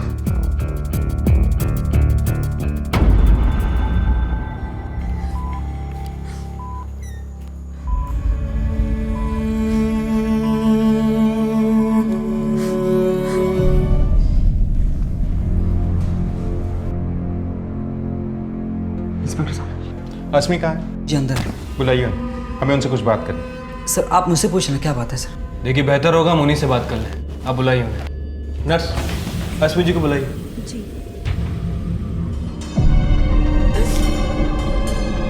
अस्मी मैम, आपको बाहर इंस्पेक्टर साहब बुला रहे हैं। मैं कहीं नहीं जाऊंगी अपने बच्चे को छोड़कर। मैम आपको बुला रहे हैं बाहर। कहा ना, नहीं जाऊंगी। सर वो नहीं आ रही हैं। ठीक है, तुम जाओ। जी। सर आपको जो भी पूछना है मुझसे पूछिए। हमने आपकी फैमिली रिपोर्ट देखी है। अभी का जन्म आपकी शादी के 7 महीने के अंदर हुआ है, जबकि अस्मी जी की डिलीवरी प्रीमेच्योर नहीं थी। अस्मी की डिलीवरी की रिपोर्ट के हिसाब से अभी ठीक 9 महीने के बाद पैदा हुआ था। इसीलिए हमें अस्मी से बात करनी है। क्या आपको इसके बारे में पता था? कहीं शादी से पहले अस्मी जी का किसी नहीं सर, बिल्कुल नहीं सर। अस्मी शादी के पहले प्रेग्नेंट थी, लेकिन सर अभी मेरा ही बच्चा है। शादी के पहले मैं और अस्मी रिश्ते में थे। सर जब अस्मी प्रेग्नेंट हुई तो हमने जल्दबाजी में शादी करने का फैसला लिया। सर आप चाहे तो अस्मी से बात पूछ सकते हैं। लक्ष्मी ने कुछ नहीं किया। अस्मी जी का भी कोई अफेयर नहीं था और शशांक भी साफ है। कहीं ऐसा तो नहीं कि हम गलत जगह पे इन्वेस्टिगेशन कर रहे हैं? हम घर के बाहर ढूंढ रहे हैं और मुजरिम घर के अंदर ही हुआ तो? आस पड़ोस वालों से पूछताछ करें, घर वालों के बारे में, खास तौर पे पति पत्नी के बारे में। कोई सुराग तो मिलेगा। Okay sir. पारिवारिक रिश्ते जो एक नजर में तो बिल्कुल सटीक दिखाई पड़ते हैं, लेकिन कभी कभी हम उनके पीछे छुपी भावनाओं को समझ नहीं पाते हैं, और अक्सर यही भावनाएं हमारे अंदर अपना घर बना लेती हैं। शशांक के घर के बाहर के सभी लोग अब शक के दायरे से बाहर थे, क्योंकि पुलिस को किसी के भी पास जुर्म का कोई ठोस कारण नहीं मिला था। इसलिए अब घर वाले शक के दायरे में थे। लेकिन घर का कोई बंधियाकरण यानी कि कैस्ट्रेशन जैसा क्रूर काम क्यों करेगा? आस पड़ोस के लोगों से तो यही पता चल रहा था कि शशांक का परिवार एक हंसता खेलता परिवार है और पति पत्नी भी बच्चे से बेहद प्यार करते हैं। लेकिन तभी पुलिस के सामने एक और नजरिया आया। सर वैसे तो उन दोनों के बीच में कोई प्रॉब्लम नहीं था। इसके अलावा और कुछ कभी बताया उसने अपनी शादी के बारे में? कुछ खास नहीं सर, बस उसे थोड़ा पैसे का प्रॉब्लम था। उसने शादी भी जल्दी कर ली थी और बच्चा भी। हर महीने किसी न किसी से वो उधार मांगता रहता था। पिछले हफ्ते मेरे से 10,000 रुपये लिए हैं। काफ़ी स्ट्रेस में था वो।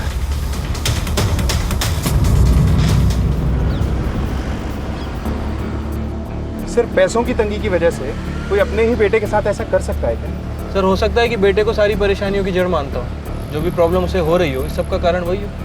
नहीं, ऐसा होता तो बच्चे को जान से मारता। ये रीज़न नहीं हो सकता। लेकिन जब तक असली रीज़न नहीं मिल जाता, शशांक पर नज़र बनाए रखो और पता करो कि वारदात वाले दिन वो ऑफिस में था या नहीं। ठीक है सर। इंस्पेक्टर साहब, आप मुझ पे शक कर रहे हैं? मैं भला अपने बेटे के साथ ऐसा कैसे कर सकता हूँ? ये तो आप ही बताएंगे। अगर आपने कुछ नहीं किया तो झूठ क्यों बोला कि वारदात के वक्त तो आप ऑफिस में थे? मतलब कि आप फैक्ट्री गए ही नहीं थे।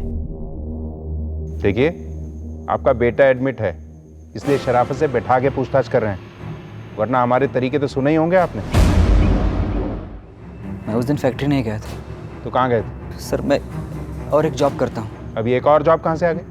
पहले क्यों नहीं बताया? असल में बताने लायक कुछ है ही नहीं सर। सर मैं कैब चलाता हूँ। गारमेंट कंपनी में जब छुट्टी होती है तब सैटरडे और संडे को भी। सर आप चाहिए तो मेरी कार कंपनी से डिटेल्स निकाल सकते हैं। सर कैब चलाकर मैं कुछ ज़्यादा पैसे कमाना चाहता था ताकि अपने परिवार की परवरिश कर सकूं। लेकिन सर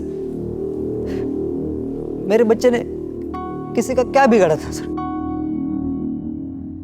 इंस्पेक्टर साहब, जिसने भी मेरे बच्चे के साथ ये किया ना, आप उसको छोड़ेगा नहीं। लेकिन है कोई घर का ही, क्योंकि बाहर से कोई अंदर नहीं आया। लेकिन सर अगर शशांक ने नहीं किया तो उसके अलावा घर में केवल 2 ही लोग बचते, अश्मी और लेखा। लेकिन सर वो दोनों ऐसा क्यों करेंगे? इन दोनों के पास क्या मोटिव हो सकता है? यही तो पता लगाना है। वो कैंची, उसकी फॉरेंसिक रिपोर्ट आई? अभी नहीं सर, 48 घंटों में आ जाएगी। लेकिन हम इतना इंतजार नहीं कर सकते। अगर ये कांड घर में से ही किसी ने किया है तो बच्चे की जान को अब भी खतरा हो सकता है। एक कांस्टेबल हर वक्त हॉस्पिटल में तैनात रखो, आईसीयू के बाहर। तब तक इस सास और बहू से बात करते हैं। देखना, कोई इतनी नन्ही सी जान के साथ ऐसे कैसे कर सकता है? अस्मी जी, मुझे आपसे कुछ बात करनी है। अस्मी बेटा, तुम इंस्पेक्टर साहब से बात कर लो। अभी को मैं देखता हूँ बेटा। जाओ बेटा। आई।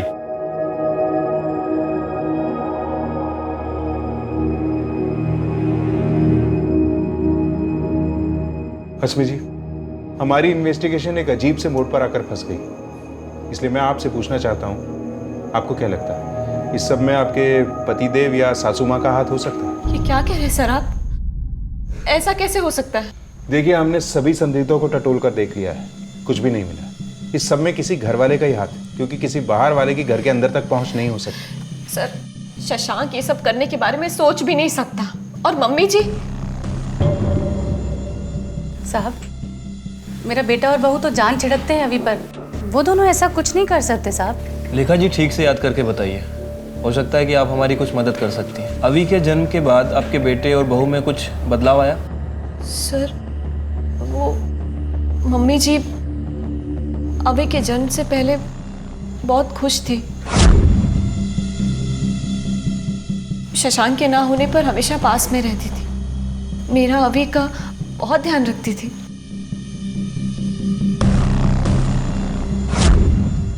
फिर थोड़ी बदल गई, पता नहीं क्यों।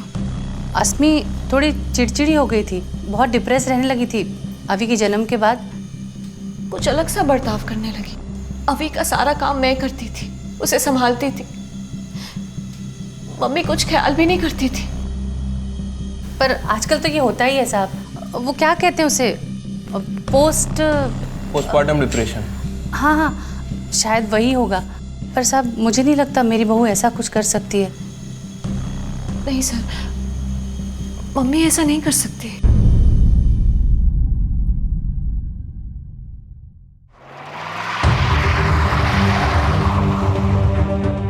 सर, रश्मि और लेखा, इन दोनों में से कोई भी शशांक के ऊपर उंगली नहीं उठा रहा है। लेकिन कोई प्रॉब्लम तो है, क्योंकि दोनों में से कोई भी एक दूसरे के प्रति शक जाहिर नहीं कर रहा है। सर, ऐसा भी हो सकता है कि बेटे और पति के प्यार में आकर ये दोनों शशांक के ऊपर आंख बंद करके भरोसा कर रहे हैं। सर, ठीक है, जाओ। शशांक सच बोल रहा था। वारदात के वक्त वो कैब चला रहा था, तब ये अस्मी ने उसे फोन भी किया था। अब देखते हैं कि ये शशांक साहब किससे ज्यादा प्यार करते हैं और क्यों।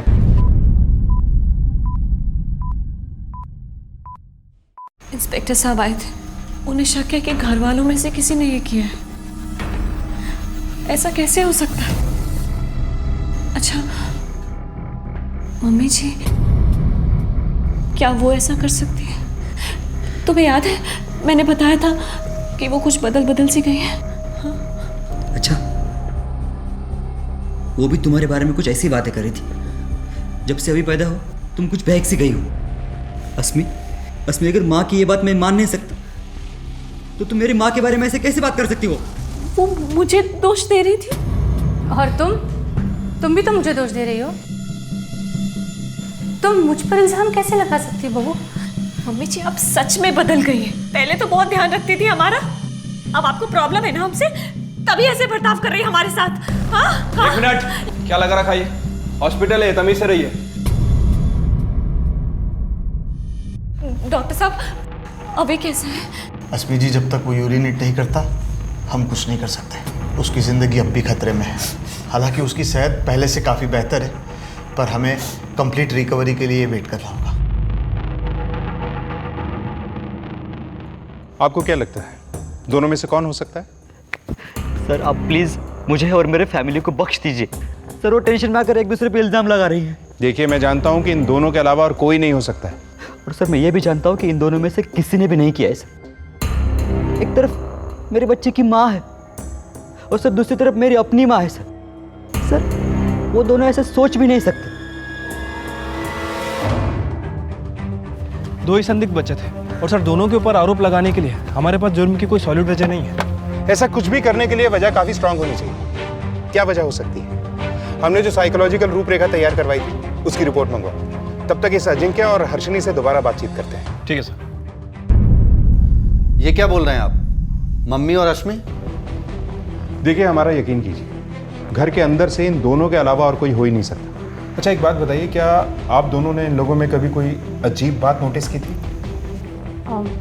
सर, कुछ ज़्यादा तो नहीं, लेकिन आसमी कभी कभी कहती थी कि मम्मी जी आजकल थोड़ी अलग सी हो गई है। मैंने कुछ ज़्यादा ध्यान नहीं दिया क्योंकि हमारे घर में इतने प्रॉब्लम्स हैं, दूसरों की परेशानियां कहाँ देखेंगे। इन दूसरों की बातें आप कर रही हैं, वो आपके घर वाले हैं। शादी शशांक की हुई थी, शिफ्ट उसे होना चाहिए था, लेकिन हो गए आप लोग। ऐसा क्यों? सर, वो मम्मी जी ने घर थोड़ा धार्मिक बना के रखा था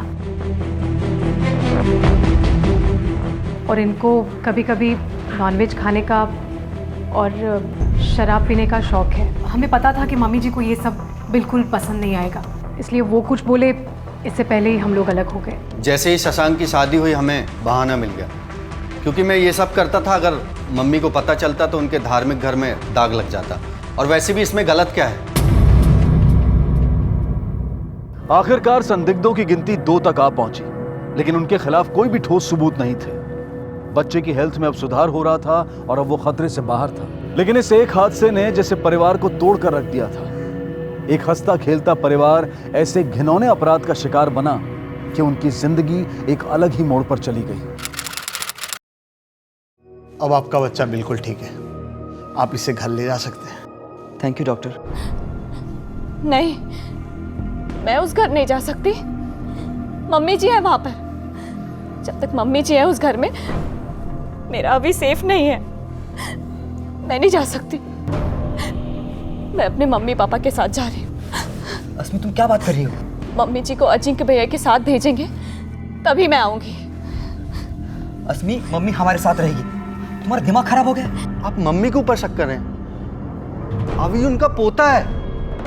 नहीं, मैं नहीं रह सकती उस घर में। मैं जा रही हूँ। मैं अपने मम्मी पापा के साथ जा रही हूँ। सॉरी। शशांक बेटा, ये जगह इन सब बातों के लिए ठीक नहीं है।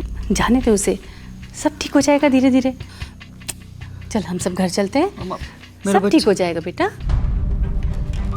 सर, अभी को डिस्चार्ज कर दिया गया है। अस्मी उसे लेकर घर जा रही है। ठीक है, बच्चे और माँ बाप पे चौकन्नी नजर रखो। लेकिन अचानक अस्मी को अपनी सास पे इतना गहरा शक कैसे हो? नजर रखो उसमें। ठीक है सर। सर, वो कैंची की फॉरेंसिक रिपोर्ट आ गई है। रिपोर्ट के मुताबिक कैंची पर दोनों ही औरतों के फिंगरप्रिंट है। जाहिर सी बात है, दोनों ही उसे यूज करती होंगी। ये तो पक्का है कि बाहर का कोई नहीं था। अपराधी इन दोनों में से कोई एक है। लेकिन सबूत हमारे पास किसी के भी खिलाफ नहीं। सर, एक चीज और है जिस पर हमने गौर नहीं किया। सर, हो सकता है कि शशांक और लेखा ये दोनों आपस में मिले हों, और हो सकता है कि हमें गुमराह करने की कोशिश भी कर रहे हैं। सर, माना कि उस दिन शशांक घर पर नहीं था, लेकिन ये हो सकता है कि अपनी माँ से बोलकर उसने कांड करवाया। हो तो सकता है।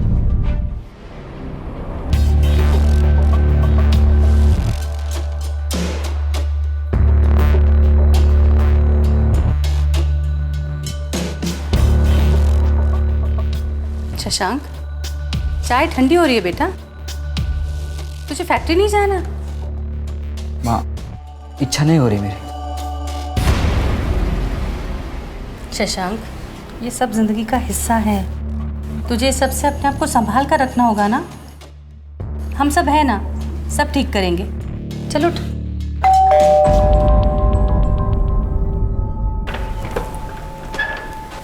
Inspector sir.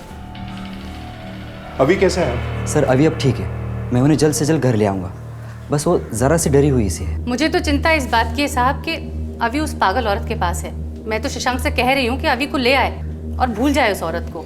माँ बस करो अब। कितनी बार बता चुका हूँ कि अस्मी अपने बच्चे पे एक आंच तक नहीं आने देगी। पता नहीं शशांक, तुम्हारी आंखें कब खुलेंगी।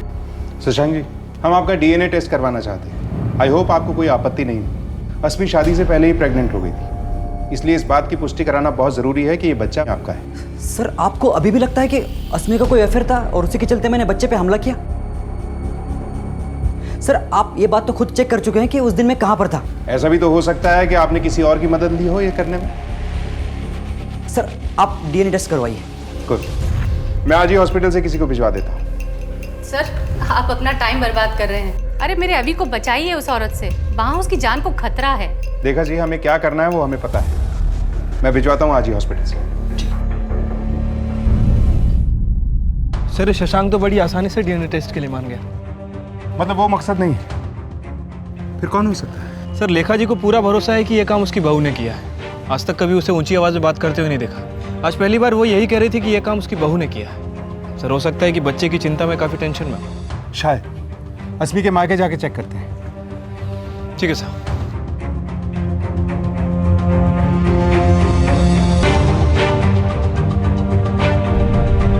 मैं जितना ही इस बारे में सोचती हूँ, उतना ही मेरा फैसला पक्का होता जाता है। मम्मी जी के रहते हुए अभी वहाँ सुरक्षित नहीं है।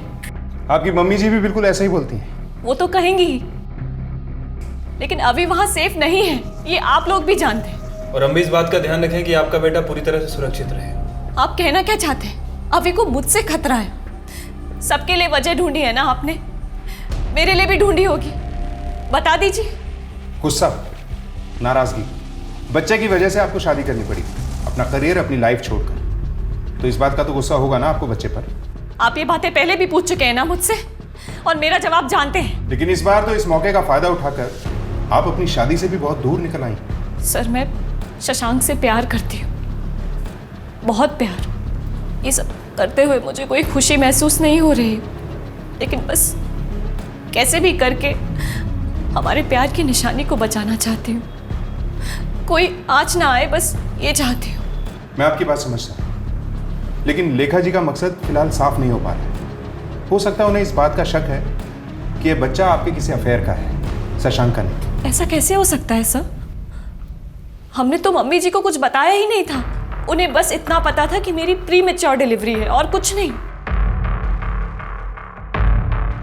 मैंने और शशांक ने किसी को भी ये बात नहीं बताई थी, और खासकर मम्मी जी को, क्योंकि सर उन्हें ये सब चीजें धर्म के खिलाफ लगती हैं।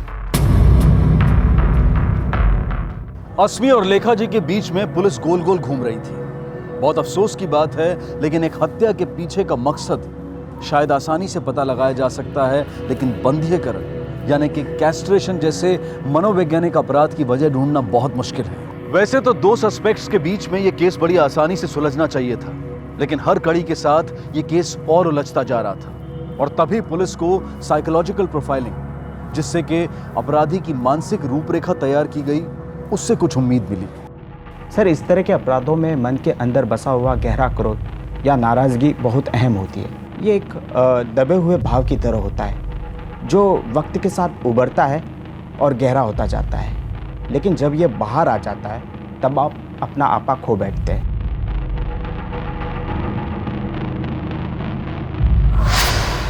सर, लेखा जी को पूरा भरोसा है कि यह काम उसकी बहू ने किया है। आज तक कभी उसे ऊंची आवाज़ में बात करते हुए नहीं देखा। आज पहली बार वो यही कह रही थी कि यह काम उसकी बहू ने किया है। सर, हो सकता है कि बच्चे की चिंता में काफ़ी टेंशन में। अस्मी जी, आपको बाहर इंस्पेक्टर साहब बुला रहे। मैं कहीं नहीं जाऊंगी अपने बच्चे को छोड़कर। मैम, आपको बुला रहे हैं। कहा ना, नहीं जाऊंगी। सर, वो मम्मी जी अभी के जन्म से पहले बहुत खुश थी, पर कुछ दिनों बाद कुछ अलग सा बर्ताव करने लगी। ये सब मम्मी जी की वजह से हुआ है। अरे अभी होने के बाद तो ये उससे चिड़चिड़ करने लगी थी। मैं चिड़चिड़ करती थी कि आप कर रही थी? मैं तो शशांक से कह रही हूँ कि अभी को ले आए और भूल जाए उस औरत को। यस। क्या हुआ सर?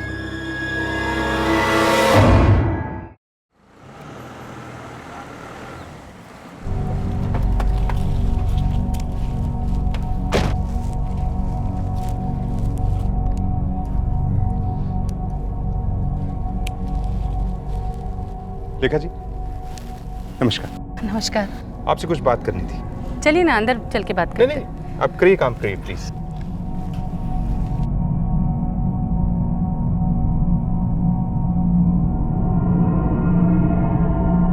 खराब पत्ते काट रही हैं आप शायद। जी। आपको पता था कि आपकी बहू शादी से पहले ही प्रेग्नेंट थी? नहीं। अरे, आपके लिए तो ये बहुत चौंकाने वाली खबर रही होगी जब आपने पहली बार ये सुना होगा। लेखा जी, आप बहुत धीरज और हिम्मत वाली हैं। आपकी जगह अगर कोई और होता ना तो अपना आपा खो बैठता। वो तो है। अरे, सरासर गलत बात है ये। पाप है। समाज ऐसे बच्चे को स्वीकार करेगा? परिवार के नाम का क्या होगा? और आप, अरे समाज को क्या जवाब देंगे आप? और आपकी आंखों के आगे पनपता रहेगा ये पाप। पाप तो है, और हमारी धार्मिक अस्मिताओं के भी खिलाफ है, हमारे सम्मान के खिलाफ है, किसी की भी सहनशीलता के परे है। अधर्म है ये। सरासर अधर्म है साहब। हाँ, और ऐसे घर में जिसे आपने इतने बरसों से इतना पवित्र रखा, अचानक एक बच्चा आता है और सब कुछ बर्बाद। इसीलिए तो शुद्ध कर दिया उसका लिंक काट कर। मेरे बेटे और बहू ने तो मुझे बताया भी नहीं कि बहू शादी से पहले से प्रेग्नेंट थी।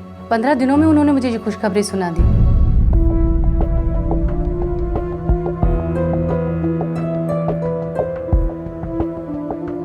अरे क्या हुआ? क्या बात है? कुछ बोलोगे भी?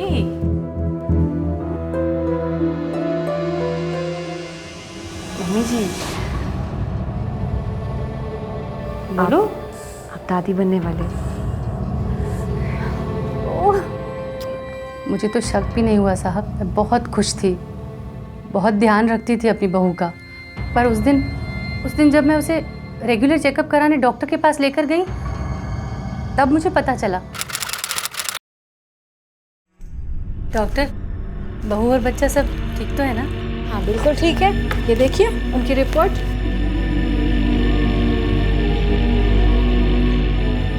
डॉक्टर, ये बच्चा कुछ ज़्यादा जल्दी बड़ा नहीं हो रहा? जल्दी तो नहीं, 5 महीने में बच्चे का इतना ही विकास होता है।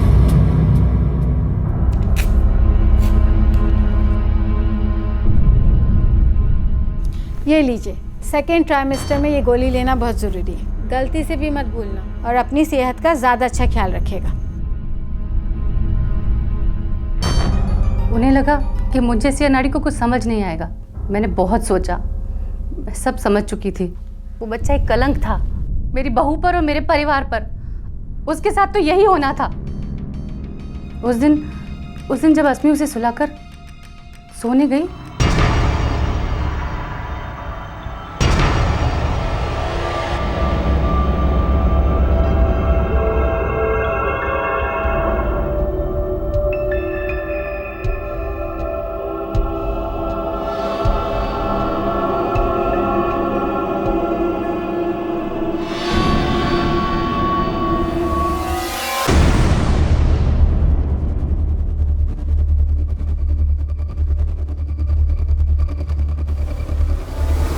शुद्ध करना जरूरी था ताकि उसमें से उस पापी औरत का खून निकल जाए। और तुम्हारा बेटा, ये बच्चा उसका भी तो था। तो संयम रखना औरत की जिम्मेदारी है, और शादी से पहले शारीरिक संबंध रखना हमारे धर्मशास्त्रों के खिलाफ है। लेकिन उसके बाद इन दोनों ने शादी की। आप नहीं समझोगे इंस्पेक्टर, पाप तो पाप ही होता है ना। धर्म और शास्त्र की इस अजीब व्याख्या का हर्जाना एक नन्ही सी जान को भुगतना पड़ा। और बड़े दुख की बात है कि एक औरत होकर भी लेखा जी अस्मी के बारे में ऐसे ख्याल रखती थी। और उससे भी ज्यादा दुख की बात यह है कि उन्हें अपने पोते से जरा भी लगाव नहीं था। उस बच्चे की गलती सिर्फ इतनी सी थी कि वो उनकी मर्यादा के दायरे के अंदर पैदा नहीं हुआ था। लेकिन ये दायरे बनाने का हक हमें देता कौन है? और इन सब बातों में उस नन्ही सी जान अभी का क्या दोष था?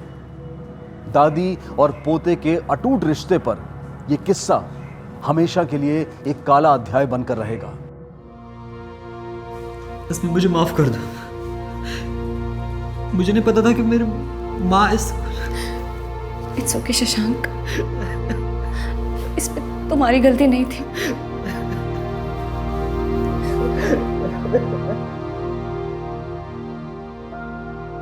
गुस्सा, प्यार, नफरत, जरूरत से ज्यादा कोई भी चीज अपराध को जन्म देती है। और इस अपराध की वजह लेखा जी के अंदर पनप रहा द्वेष ही था।